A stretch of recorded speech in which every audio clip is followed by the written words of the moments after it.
Undeath is by no means a uniform state, and those who can be counted to be among the undead exist on a spectrum, with great variety in appearance, faculties, and abilities. Take, for instance, the lowly zombie, little more than a shuffling husk, with minimal to no sentience, that at best feels some vague instinct, or in other cases, nothing at all, oftentimes reanimated for the sole purpose of service to greater undead, or necromancers that have raised these flesh things to serve their needs. But zombies, along with skeletons, are the lowest of the low, and there are many others. The Lich is often regarded as the ultimate form of undead. Exceptionally powerful mages in life, they have ascended to the state of undeath, possessed of immortality, and wielding the unspeakable black arts of necromancy. They exist solely for the purposes of acquisition of power and knowledge. And then there is the most human of undead, the vampire, an undead parasite whose existence depends on the life essence of mortals. And the list of undead goes on and on. Whether one speaks of incorporeal undead, such as specters, or ravenous undead, such as wights and ghouls, there are many, many kinds. But all the undead have one thing in common, something that mortals have but they lack. The undead lack souls that are tethered to their bodies, and even the Lich, provided one destroys its essence holding phylactery, will suffer total annihilation upon destruction of its form. In a sense, the undead, to the extent that they can, such as vampires, only emulate the living, as they lack the spark of life that differentiates the living from the dead, the proverbial soul. And you might be asking me, why on earth would I be talking about the undead? Because it is relevant, of course. There have been many things afoot in the gaming world, both of late and in recent years, and more specifically, in the realm of RPGs, and broadly, that is what I will be speaking of. I must state that I speak from the perspective of a gamer, an old man, not an expert, not a developer, not even really an experienced modder, just my take after many, many years of observing the gaming world. The elephant in the room, of course, has been talked about in no small measure, as Bethesda's latest achievement deserves special recognition in going beyond the call of duty to accomplish what few others have. I am, of course, referring to Fallout 76. The reviews have been in for a while, and the wide consensus is that it was a failure, or that it failed in what it sought to achieve. But then again, it is questionable as to what Bethesda sought to achieve in the first place, and the reviews have covered the game in full. That is not my purpose. Instead, let us examine the key component to Bethesda's recent chain of failures. It is pretty simple, isn't it? Increasingly minimalist approaches to making games, i.e. streamlining, coupled by the false confidence that reputation and legacy alone suffice for maintaining and promoting their games. By streamlining, I am going off of what none other than Todd Howard, lead design director, sometimes, due to his deific powers referred to as God Howard, had stated over 7 years ago in an article published by The Escapist, titled, "Skyrim Streamlining Removes Confusion," says Bethesda. Skyrim design director Todd Howard said that the streamlining of some of the game systems compared to the previous Elder Scrolls games is not about increasing accessibility for new players, but removing confusion for everyone. For Skyrim, Bethesda has reduced the number of statistics and eliminated certain skills, like hand-to-hand. It wasn't about dumbing things down, though. As Howard said that the Elder Scrolls game sold well enough without stripping the complexity out of them. The problem, he said, was that previous Bethesda games had asked players to make choices on skills and classes before they had proper understanding of what they did, which was less than ideal. Quote, "In our games, or others' games, they give you a character menu and say, 'What do you want to be? What powers do you want?' Player must think, 'I don't know. I haven't played yet.'" Now, whether or not you call it dumbing down or streamlining is largely irrelevant here, because the more you strip away from a game, the more you need to fill in the gaps and holes that the stripping revealed. This is manifestly the case with Fallout 76. The Fallout IP did not have much left going for itself and was already on very shaky grounds with the voiced Fallout 4 protagonist and lack of interesting story. And with Fallout 76, the glaring holes that resulted from years of simplifying and stripping down elements became as apparent as night and day. When bugs and lack of content emerge in such a desolate gaming environment, they become even more obvious. And this ties in with the other tactic that Bethesda has been employing, and that is riding off the good reputation it once had to achieve results that would otherwise only be the byproduct of meticulous hard work and scrutiny. Hey, we made Skyrim. Be and stay in awe of our creation, whilst you play our buggy, broken game, and wait kindly until 2024 for the next Elder Scrolls to arrive, in ever more stripped-down shape and form, true to God Howard's vision. But the gig is up, at least partly, and it seems that the reputational momentum was not enough to save Bethesda from justified scorn and criticism, though whether or not this will have a noticeable effect on their future games is unknown. But I am not here to ramble all too much on about Bethesda, because I have bigger fish to fry. Bethesda is, at the end of the day, just a drop in the bucket in a vast sea of slow but inexorable changes that have swept over the computer role-playing game world. I contend that most modern RPGs are not alive, nor are they dead. They exist in the Netherrealm, a state of undeath, and much like the undead, they lack soul, though they do strive, much like many undead do, to emulate the living. But to explain how and why I think we got here, we need to return to the beginning. We must ask ourselves where the RPG started. In its modern form, Gary Gygax and Dave Arneson created the game we know as Dungeons & Dragons in the late 1970s.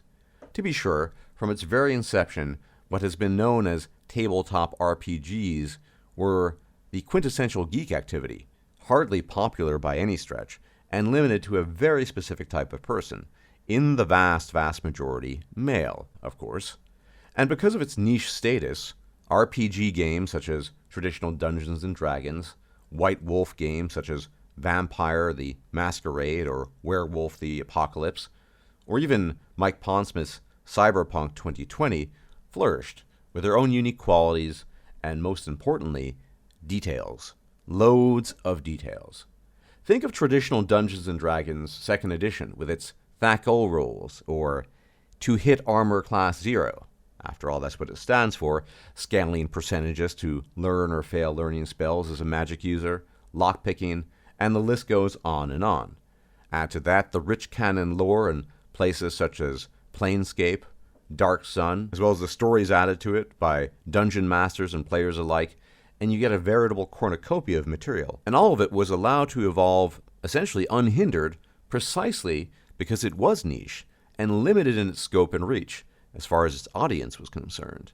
They were not worried about appealing to the masses because there were no masses to appeal to, and as such, they could devote their time and energy to focus on the needs, desires, and wants of the core audience, the players, the dungeon masters, the original devotees of RPGs. RPGs in the 1990s were largely derivative of the broad dimensions of pen and paper role-playing games, with such titles as Planescape Torment, Baldur's Gate, and Daggerfall being direct offspring of the traditions, with their core audience and player base largely composed of that old guard. But all things change, of course, and RPGs were also destined to change. And part of that, or perhaps even a large part of that, was the general increase in the size of the gaming industry itself. And with larger markets, there also exists the need to cater to the people that comprise said markets in order to maintain a continual presence. The problem that, of course, arises is that the original player base and core audience of RPGs had very specific notions and ideals about what constituted these games, and they had desires in what they sought in such games. An expanded market that seeks to target as broad an audience as possible will always fall short of such ideals. Part of this, as always, has something to do with cognitive diminution. The original pen and paper RPGs were sufficiently complex that only people with above-average intelligence, if I'm frank, could properly comprehend them, let alone develop an interest in them. The derivative games less so, but that tradition had largely been maintained. Though many would disagree with the description of games having been dumbed down, it seems fairly obvious that reductions in complexity introduced to improve accessibility, so-called streamlining, must have something to do with quote-unquote dumbing down. It follows logically that broad appeal strongly correlates with the loss of features in the product. Basic addition and subtraction, for example, are easier than algebra, and algebra is easier than calculus. And addition and subtraction are infinitely more useful for a broad functioning society, but they are too limited as tools to engage in the finer points of, say, theoretical physics, Or in other words, addition and subtraction have broader appeal and are more accessible than more advanced mathematics. AAA gaming, inasmuch as it takes on the task of creating RPGs, has to follow this basic logic.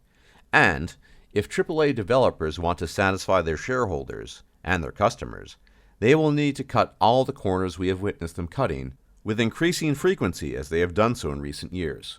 People may protest that there are exceptions, but these exceptions are not to be found in the AAA domain.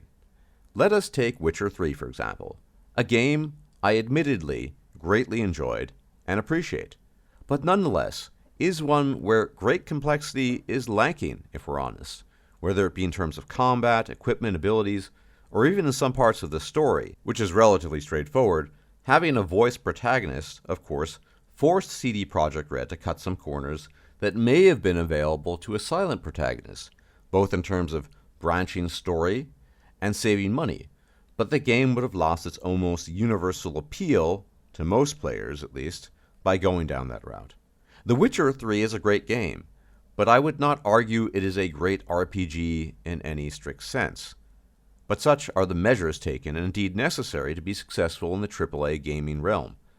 Bethesda, through a combination of succumbing to this natural pressure of common appeal, laziness, and false pride built on reputation, has fallen for this. But take note that it is not the lack of true RPG elements they have taken most of their criticism for, but rather lack of polish. Take note of that, because Witcher 3, though not perfect, is immensely polished. It is a bit like looking at a car.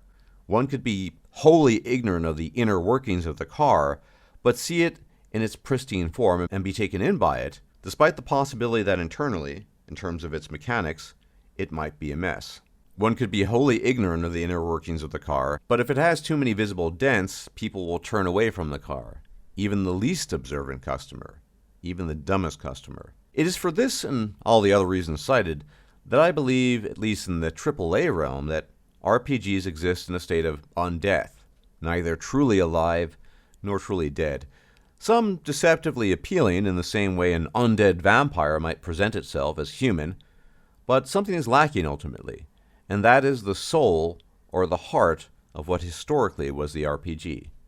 The silver lining, one might argue, is the crowdfunding models or companies working with less than AAA budgets, but it is the case of having one's cake and wanting to eat it too sometimes.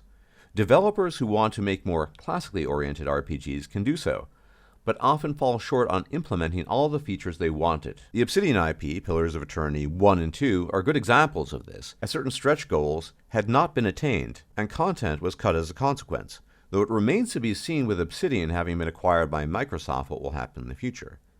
And more to the point, the types of people interested in classic RPGs will always be vanishingly small in number compared to the broad masses of people who are not, which is an inherent monetary limitation in their cultivation. Pen and paper did not suffer from this nearly as much because it largely required only imagination, but computer games require far more, and this makes achieving certain things a nigh impossibility. I cannot help then but to conclude that RPG computer games will likely exist as do most undead, in a state of perpetual existence, neither truly alive nor truly dead. Some will appear as shiny and beautiful as The Witcher 3, others as rotten and cadaverous as Fallout 76. There may be hope, though, in the form of Obsidian's latest work, Outer Worlds, but we can only speculate on that at this stage.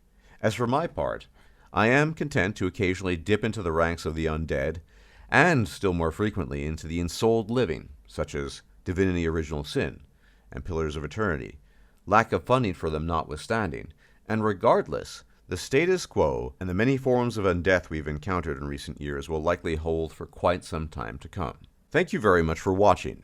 As YouTube has demonetized this channel, it now operates solely off of the generosity and contributions of its subscribers. Please consider making a donation or becoming a patron. Any and all support is more than appreciated. If you liked this video, please like, share, and subscribe.